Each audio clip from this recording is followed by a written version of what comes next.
Alright, today for some consistency in my streams we are going to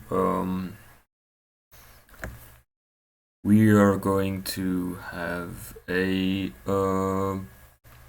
some pre-rendered assets for the flights in blue skies. So why are we doing a sea mine and a submarine for a flight simulator? Because it's a bonus level and that's what we're doing. Just happens that's what we're doing.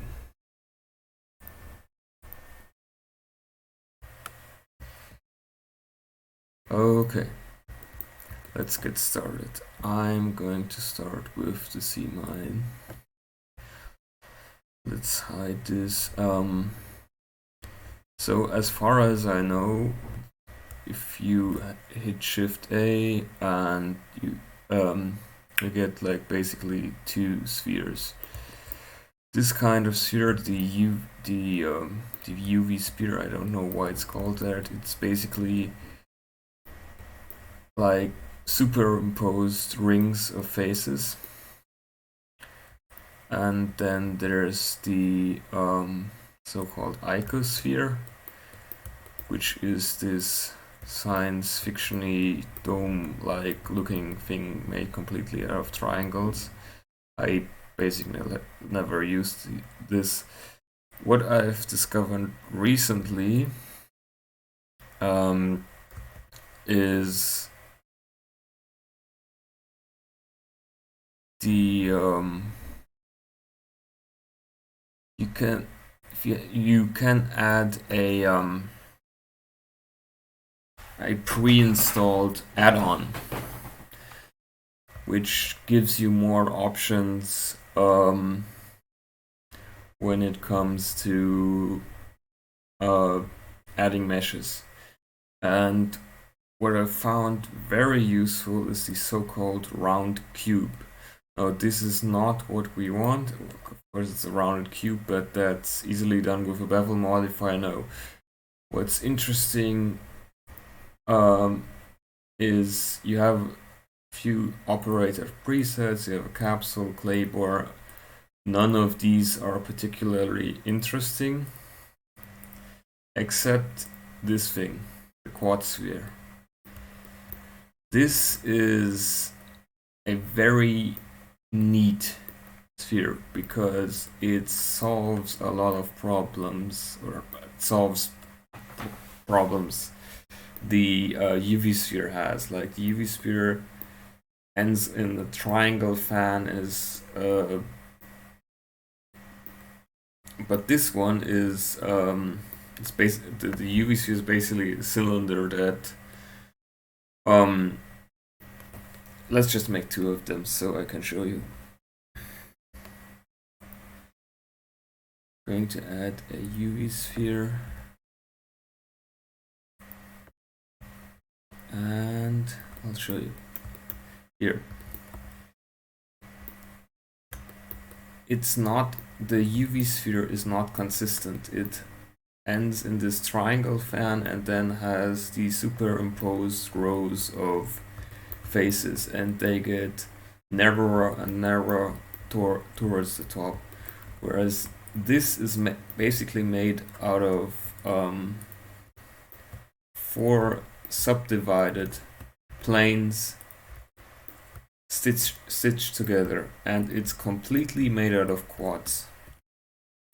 And this is a very, very nice and very even sphere, and I love it. I think I'm only going to use this sphere going forward, or mainly because it's just so clean. You would think these are triangles, but no, these are all quads, and that's very useful. So I already went ahead and made this round cube, which is basically the sea mine, and what I also did is added a subdivision surface modifier, nothing special, and a displacement modifier. I'm going to explain the displacement modifier later. What I also did is shade this thing smooth, and we're going to look at the shading tab, because I added a very neat metal texture to this, which you can see here. And there is there's a lot going on here. So let's go through it step by step real quick. I'm going to unplug everything right here so you can see what's going on. I did this using a tutorial. These textures are from the website CC0.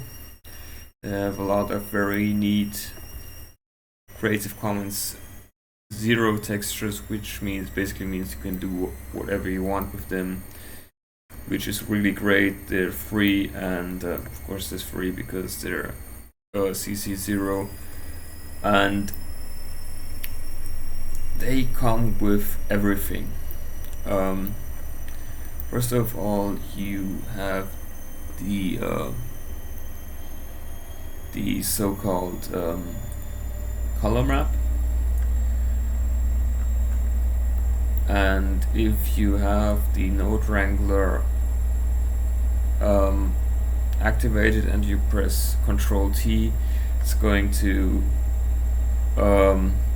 add this node tree,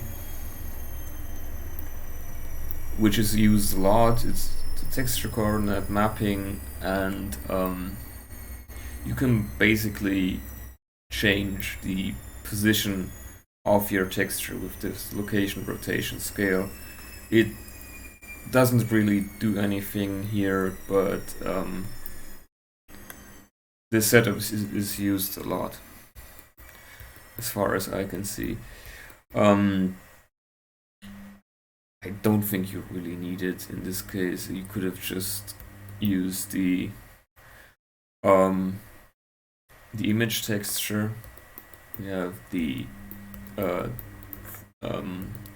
4 image textures, and this one is the color information, like basically a photo. As far as I understand of the material, its color space is RGB, and you plug it into the color, and you get this very flat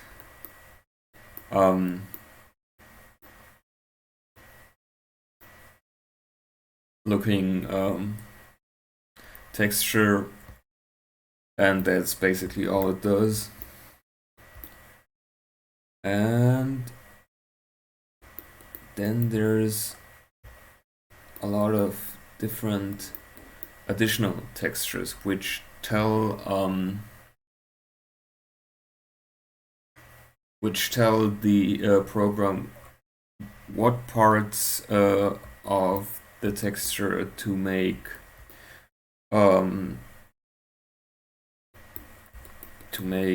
rough or metallic, or give the illusion of depth. So let's just quickly plug in these as well. I have this normal map. It's non-color data because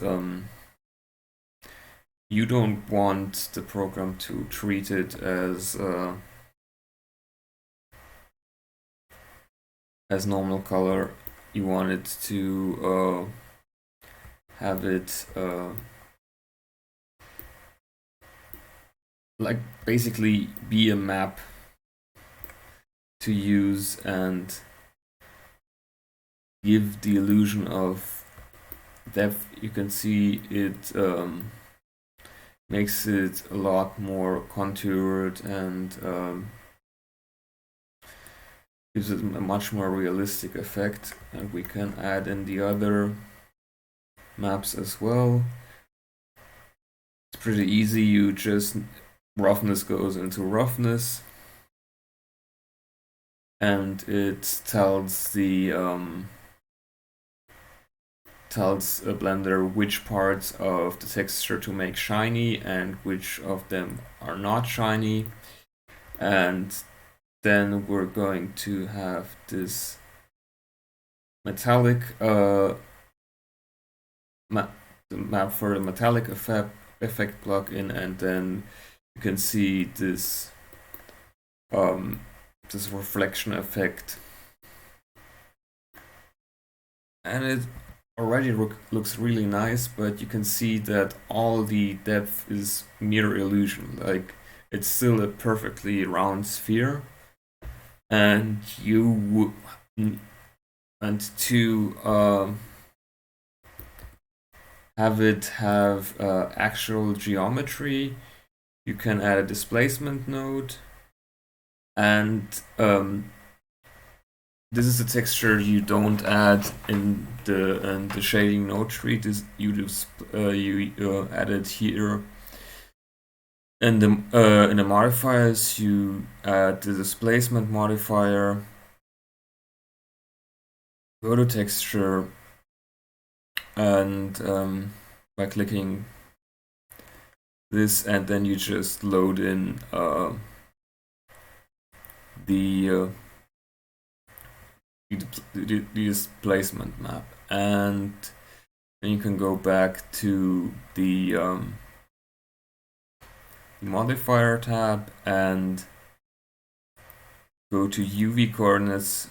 At your UV map, you need to, of course, unwrap everything for this to work, and then you can play around with the strength and with these sliders to see what effect they have. And I've just activated the effect in viewport. The subdivision surface modifier goes first. This adds some geometry, and then this gets displaced, and it adds this very nice effect. But I haven't yet managed to make this work with the spikes of the sea mine. Well, that's as far as I got prepping this, and what I'm going to do now is going to add a chain to anchor this to the seafloor. So I'm going to add a torus, and I'm in viewing mode 1 on the numpad, and I'm going to align this to view, and yeah, that's about it. That should take care of everything. It's going to be pre-rendered. I don't really need to do anything else with this except scale this down until it has an appropriate size. Then I'm going to have a look at this, and I'm going to go to X-ray mode up here, switch to face select, and then I'm going to select the lower half of this and hit P to separate. Then go to object mode, move this down a bit, join them together again by Ctrl J, and now I can exit X-ray mode first, and then select two edges, hit F, and that joins them. Then select the side, hit F multiple times, and voila. Now we have a conjoined. We joined the two half rings, and now we have our chain. Maybe we're going to make this a little smaller, maybe like this. And I'm going to put it about here, I think. Let's see. I'm going to turn this off because we're probably not going to use it. And I'm going to figure that out later. Anyway, we're going to give this the exact material, which I named metal. And as you can see, it has not been unwrapped, and we should do that right away.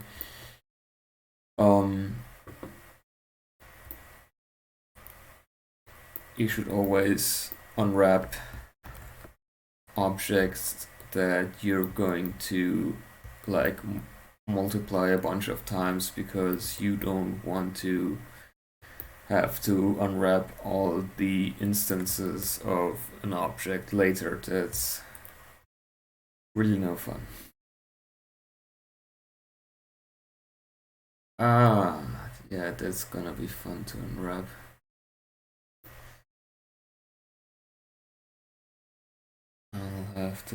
I'll have to take a look at this. Gosh.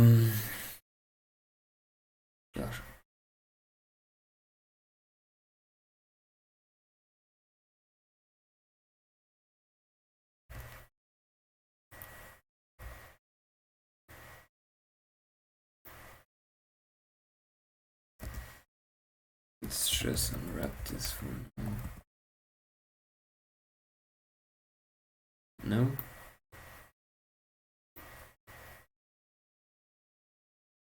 What is it? Oh, I see. Live unwrap. That's something different. Just unwrap. Yeah, that's good enough for now. Let's not sweat the details. We want to get somewhere, and I don't have to actually apply the array modifier I'm going to use, so that shouldn't be a problem. So relative offset on the x-axis. No, we don't want to offset on the x-axis. We want to offset by 1 on the z-axis. Wait, that's the z-axis.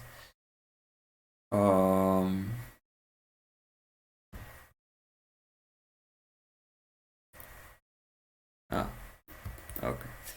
I had to apply the transformations first, and that's +1 on the z-axis. We want -1, so it goes below.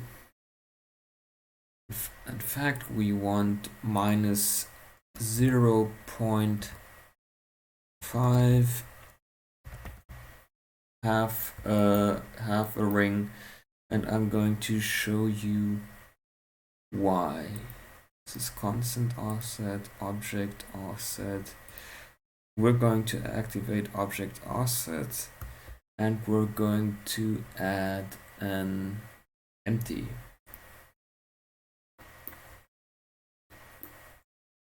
Pull that down a bit. Okay, there it is. There you are. Prime location.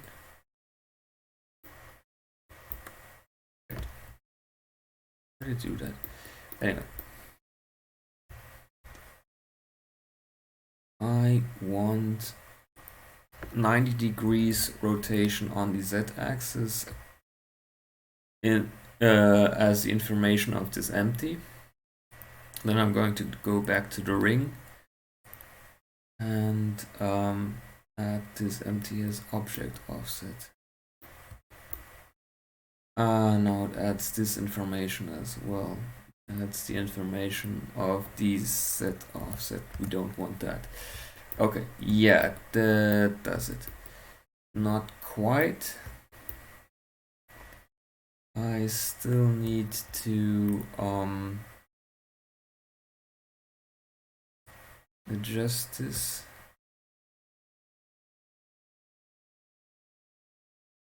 So 0.7 is a lot better.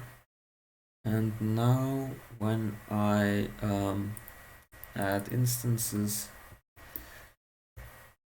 it will rotate this 90 degrees. So what basically happens, every time this gets copied, it looks at the information of this empty. This empty says rotate on the z-axis by 90 degrees, and that's what it does. The next instance is created at minus 0.7. So it's like 70% down from the last instance of the array, and every time it gets copied, it also rotates the whole affair 90 degrees. And so all we need to do is just add the number of instances, and we get a nice long chain.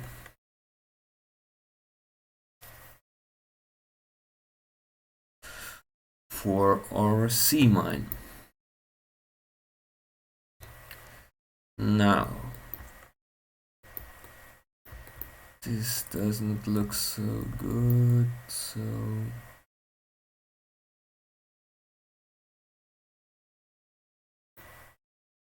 what can I think I have an idea. I'm going to go have a look in solid mode and hit K for a knife tool. Then I'm going to make some, and I'm going to add some geometry right here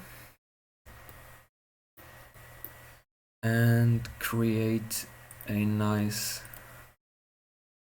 little shape. Okay. And I'm going to use Control to pick shortest path and go around.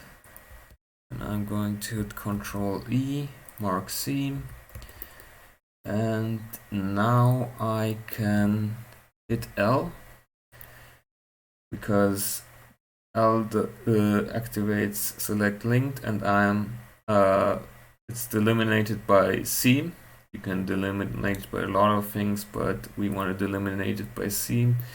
And then I'm going to hit E to extrude, hit Z to have it extrude on the Z-axis, and yeah, that works a lot better, but I want this to be flat, so we're going to hit S for scale, Z for the Z-axis, and 0 to make everything scale flat, 0 on the Z-axis. And I'm also going to add a so-called proximity loop to sharpen this edge down here. And I'm going to add another proximity loop up here to do the same thing up here.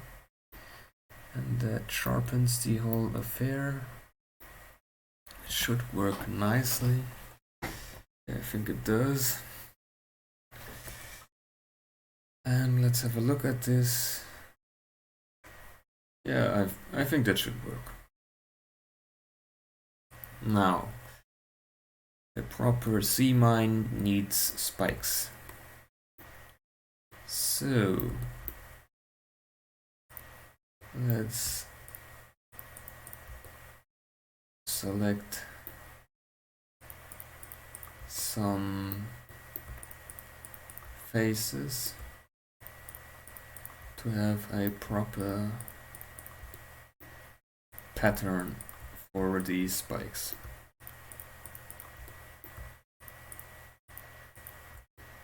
No, that's wrong. So I'm making a gap of 3 faces here, and then 4 faces right here.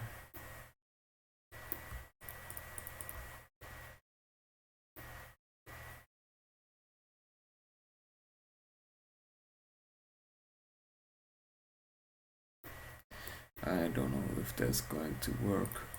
We'll just have to see. The wrong key. So let's have a look. I'm going to go into viewing mode 7 on the numpad, hit Alt E, then extrude faces along normals, and then I'm going to scale this out. They're not really evenly spaced, but maybe that's not a problem. We're going to see this from one side anyway.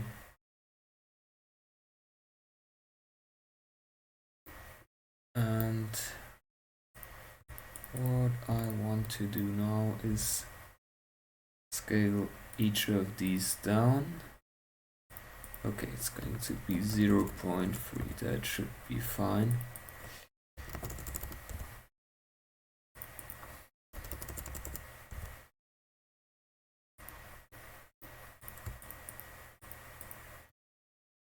Okay, I can hit S and I should be able to type in 0.3.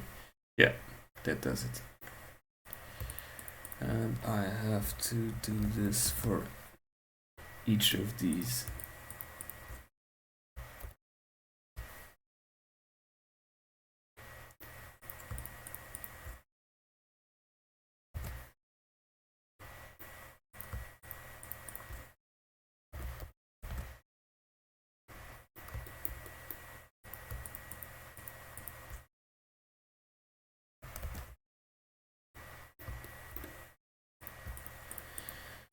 And of course I have to unwrap all of these later as well, which is going to be a lot of fun.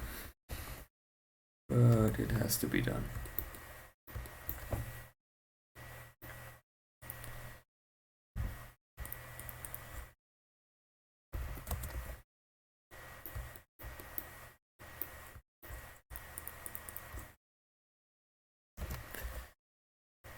Okay.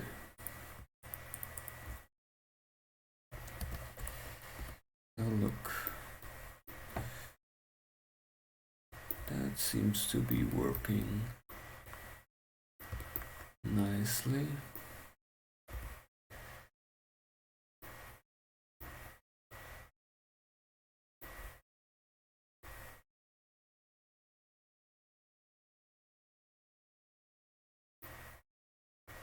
Let's deactivate this. Do the same thing here. 3.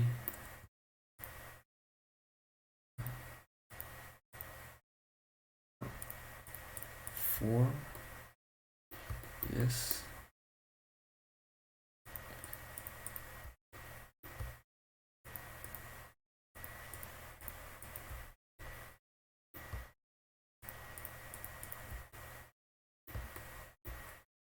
Oh, got to check the distance I used for the spikes. I'm going to have to eyeball that.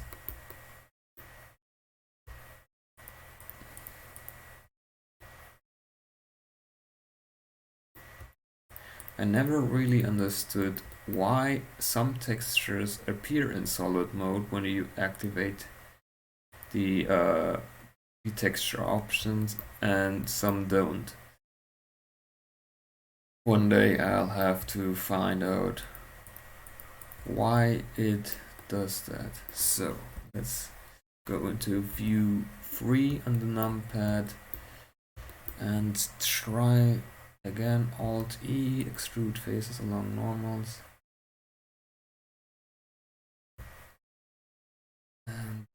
this looks about right. And it's 0.475. Okay. And these were all scale 0.3, scale 0.3.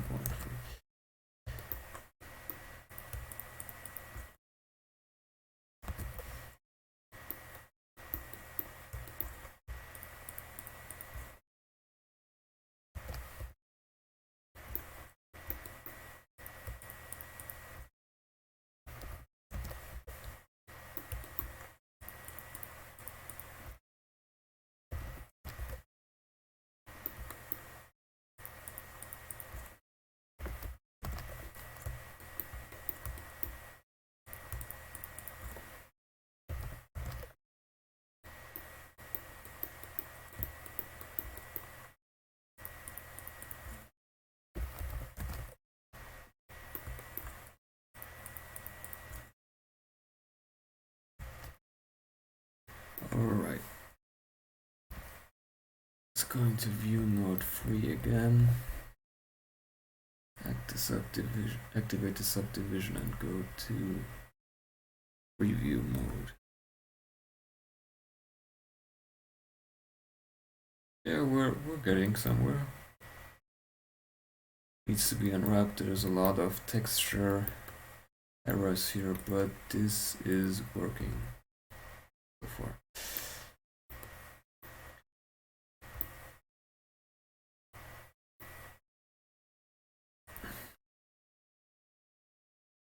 Okay, then let's go ahead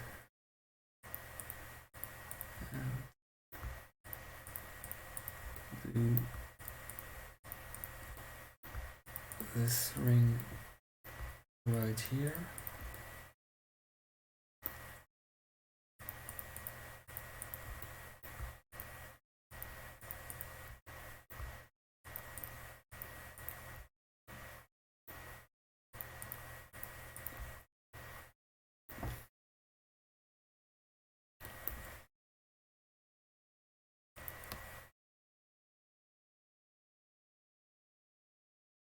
Have a look.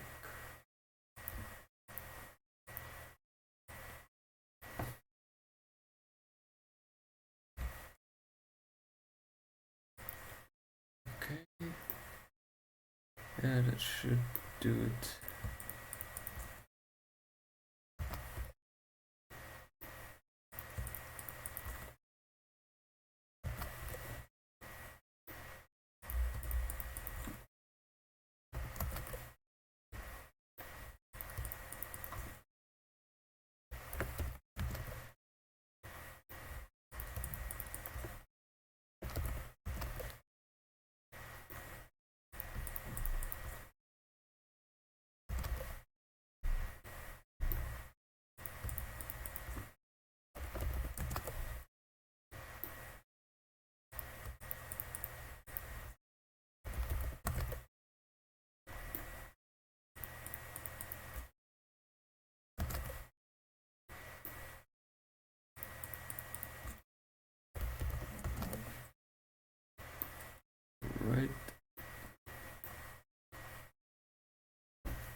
Neat. So second to last row, I think.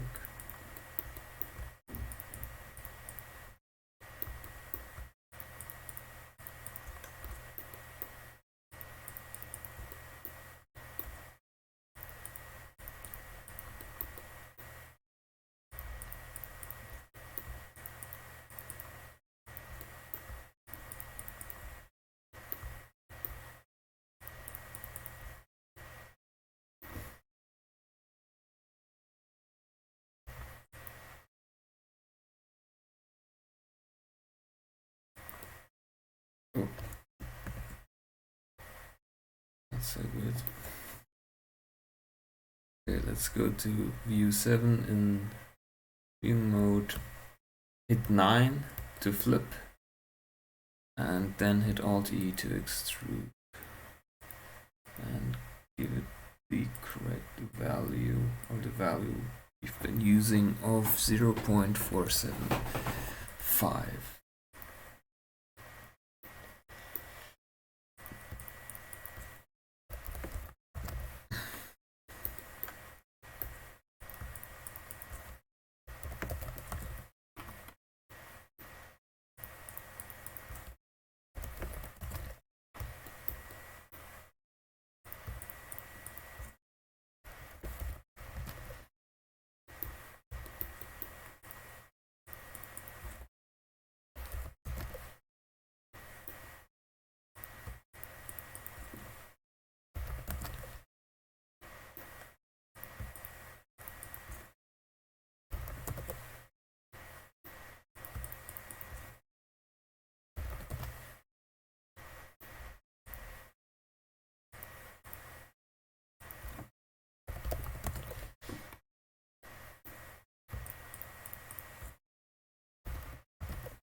Okay, last but not least, I think there's some shading errors here because of the triangles. Might need to fix that later.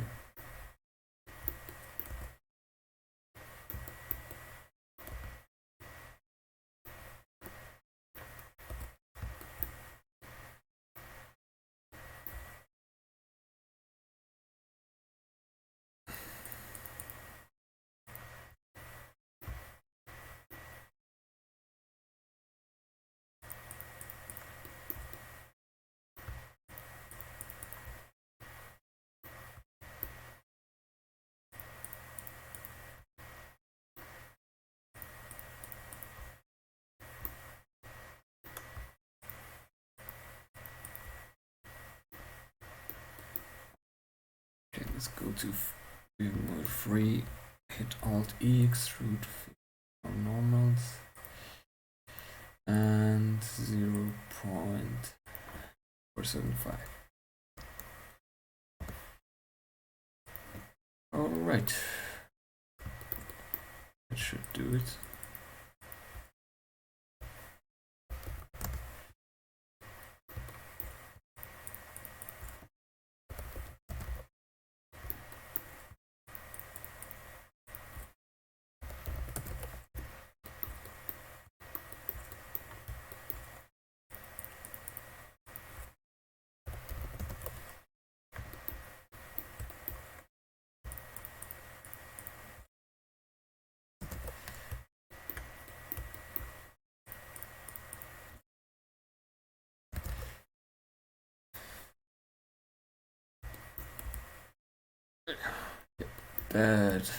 That's just fine.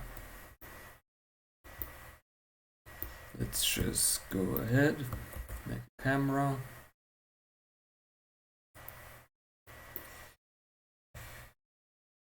Move the camera on Y. Hit N to get this menu right here. Item location Y, okay. Y is -6, that's fine. Rotation, let's move the rotation, and I need a rotation of 90 degrees on the z-axis, so it points forward.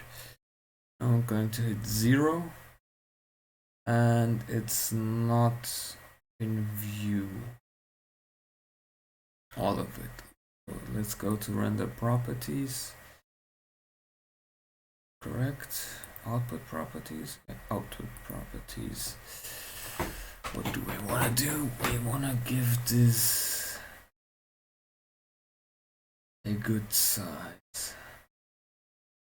Let's make this 64 by 28. And then let's move the camera further away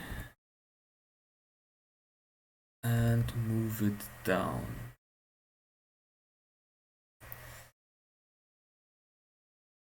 Move closer on Y.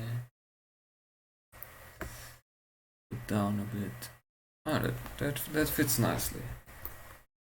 That should fit nicely.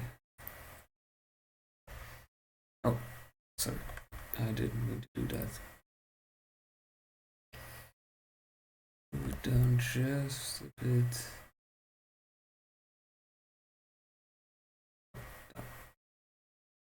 Okay. Now let's go to render. I can activate this.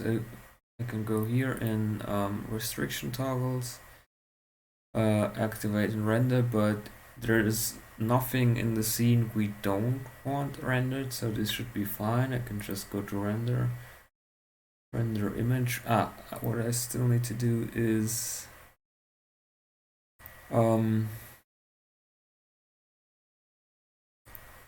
find the denoising option.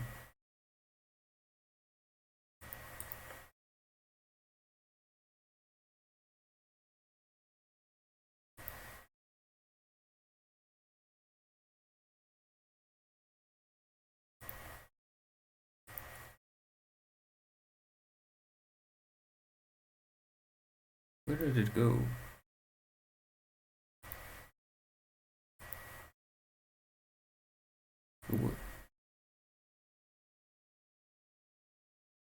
Oh, I think is it?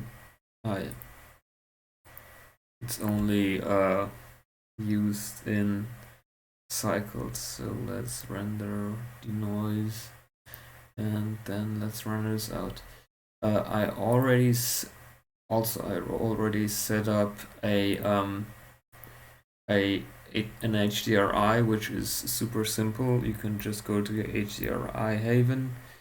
In shading, go to world, add an environment texture, and then navigate to your image, and you get this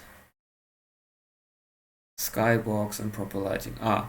I need to disable the skybox. Oh boy, where did that go?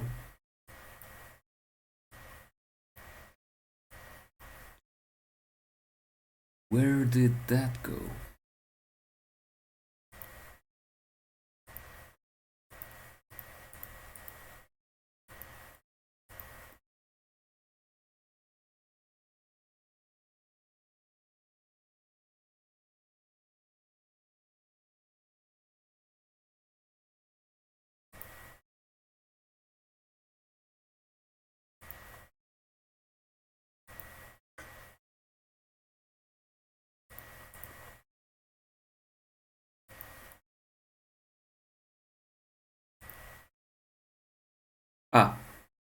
No. Yes, it's right. Okay. Under the render properties option, film transparent, and the background, the HDRI, the skybox becomes transparent, and all that remains is the skybox light on the object. So let's go ahead and finally render this out.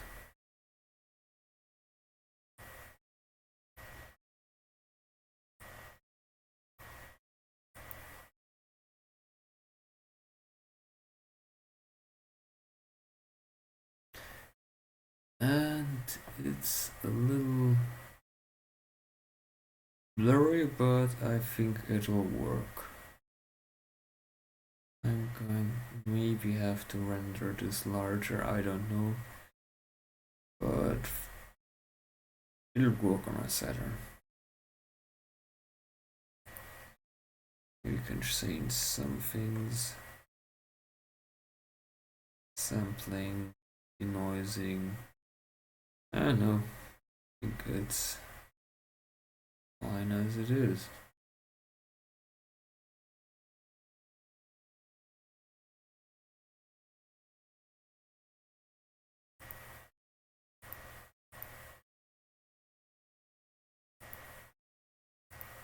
What size did we have? 64 by 128. Yeah, it's kind of plenty. I don't know if I want to go any larger.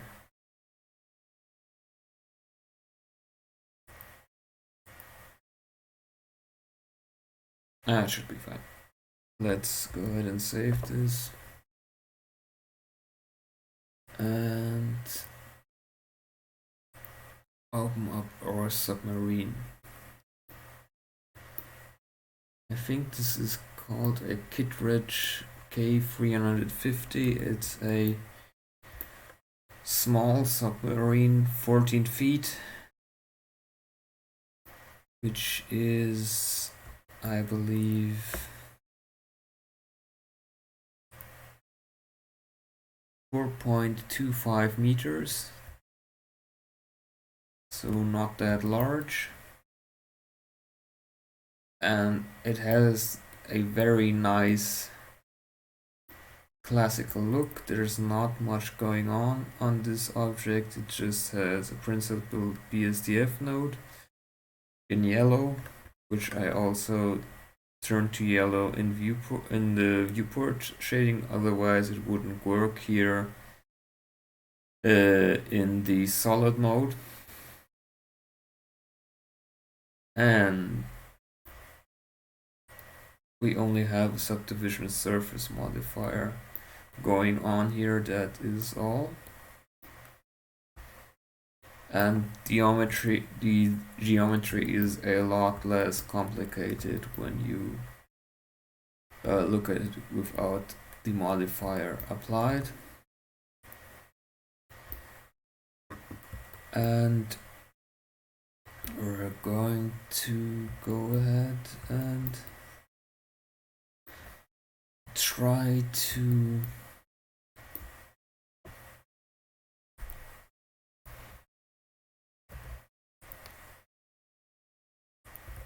add some things to the body. How did I do that? There was a method of projecting a ring onto another cylinder. So let's go ahead and add a circle, move that up, scale it in. Let's join them maybe. The circle needs to be perfectly above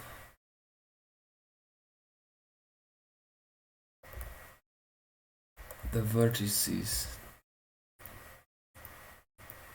I thought I joined them. I can't. I've made a mistake. I need to create a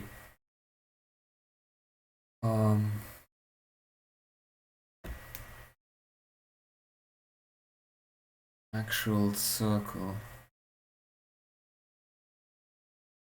A mesh circle. There it is. I got the wrong circle.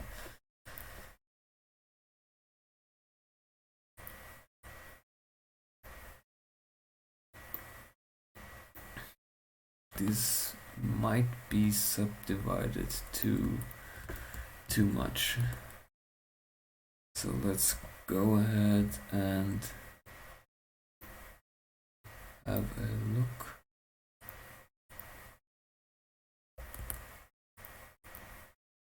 A two ring? No, it's only applying the subdivision to the ring. Going to select it, move it like this, scale it up a bit so these two outer vertices are directly above those vertices, and I'm going to have to remove some vertices. These are too much.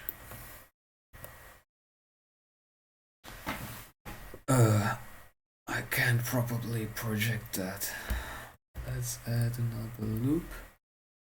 Right, these are going to project onto this loop, and we have 1, 2, 3, 4, 5, 6, 7 in between, so we want to go ahead and get rid of 3 each, hit X, dissolve vertices, and that should fix our problem.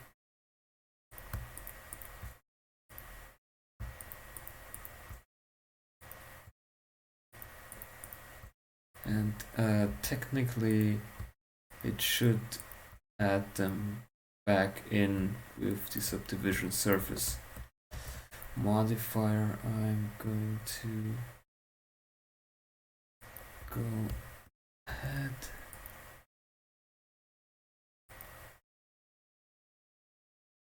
and move these here.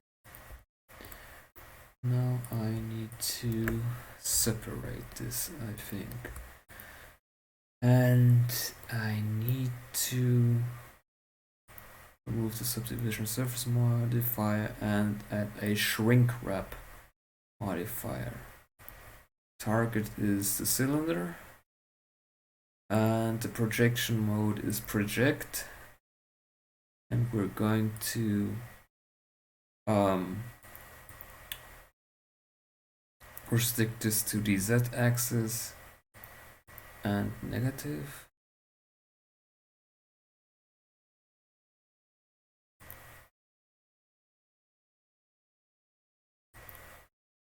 This should be working.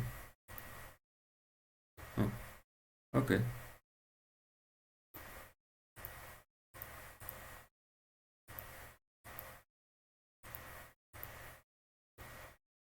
Weird. So this is its y-axis, whatever. It doesn't matter. It's working. I'm going to go ahead and apply this. And now it has projected properly onto the surface. Now we can go ahead, Control J, join them back.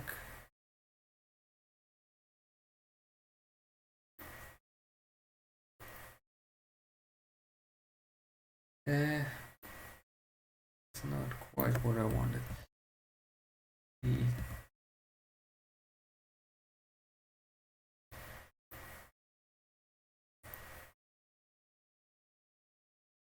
Let's Go ahead and apply all transforms. Still nothing.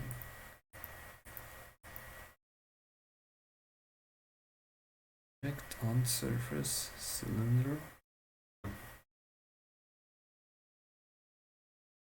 Oh, I forgot to activate it in the viewport. So, negative Z. Okay, so this is how it should be. If you don't do that, it makes it projects it on all axes, and that somehow makes it smaller. I don't know why that happens, but it happens. So what you need to do is have this ring, and this ring needs to approximately align with some edge loops, vertices. Then you give the why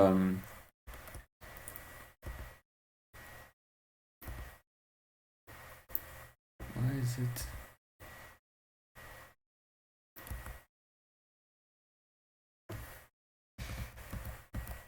Wait, I think I made a mistake.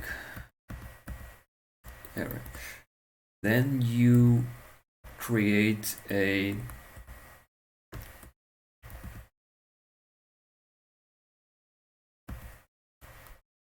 ring, and make sure it has about the same subdivision number of subdivisions as the cylinder you want to project on. Then give the ring a shrink wrap modifier. Select the cylinder you want to project on as the target. Only project on the z-axis. Make sure you applied all transform changes. See if you have to project on the negative or the positive axis, and then it should be working. Then you can go ahead and apply and select the edge ring and extrude on the z-axis. Scale on the z-axis to 0. And as you can see, we've now made the turret. We can go ahead and join these two together with Ctrl J.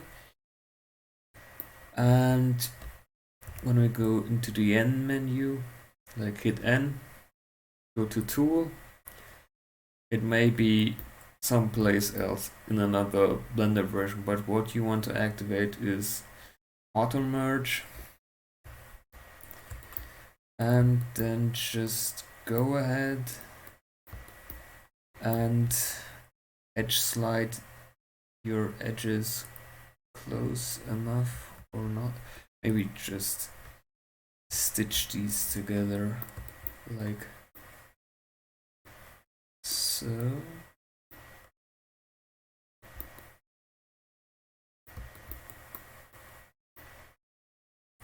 Here as well.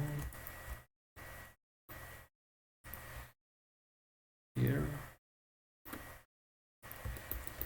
And here. And now let me see which one. Ah, yes, this one. Should, so it doesn't distort the geometry too much. I hope.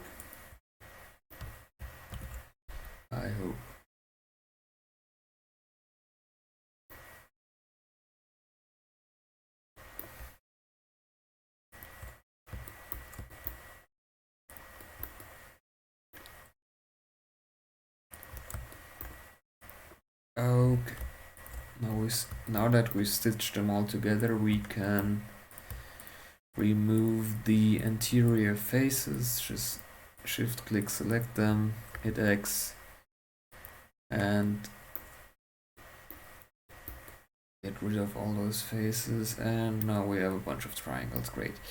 Well, we'll have to just deal with them later.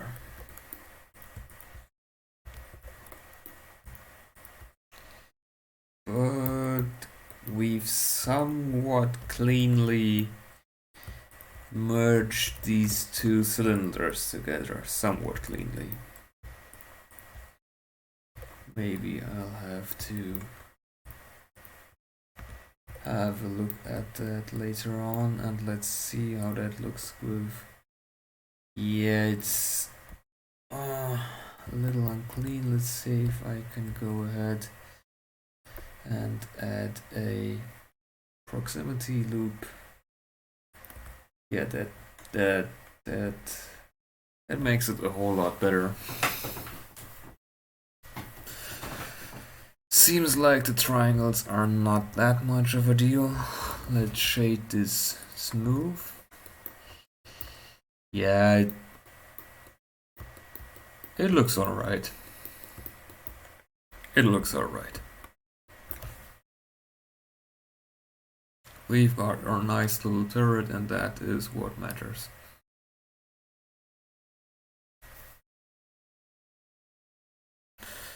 Now I'm going to show you what I did here and here already.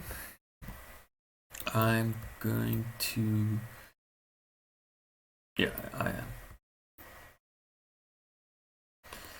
I'm going to add a width fill. And oh, that's not doing much here because there's so little geometry, but I'm going to move this up, and I can save myself this trouble of proportional editing. I'm just going to do a proximity loop, move this up there. This ring here is well selected all around, and move it up to better match the your reference.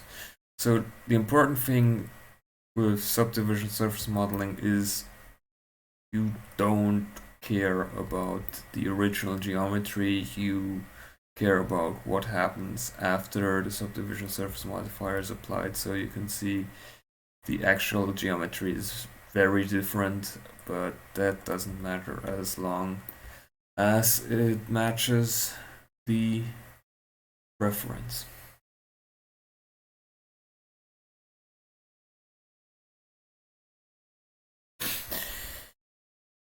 Yeah, some of this is going to be a pain in the ass, I have the feeling that will be the case, but I think we're going to be able to handle all of this.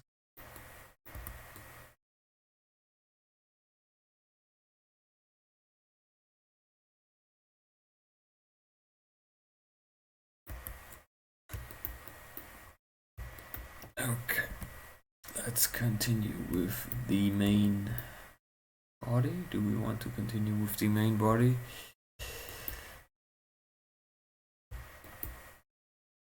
I think I'm going to add in these air tanks next because they're not really connected to anything, and the propulsion system in the back. Oh, it has a few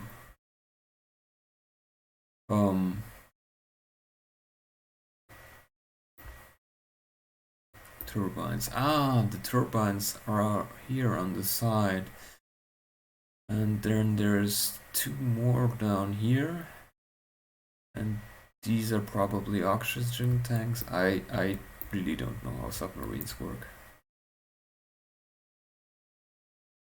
Yeah, that should be working. Do I have a picture of the actual submarine here? I don't think I do. Maybe next time. But we're at 1 hour anyway, so let's call it a day. Thanks for joining in, and I will be seeing you next week. Maybe with more submarine. Probably with more submarine, because I promised you a submarine and then there wasn't a whole lot of submarine. Just a bunch of sea mine goodness, so we are going to have to keep our promise, or I'm going to have to keep my promise and deliver more submarine. So until next time.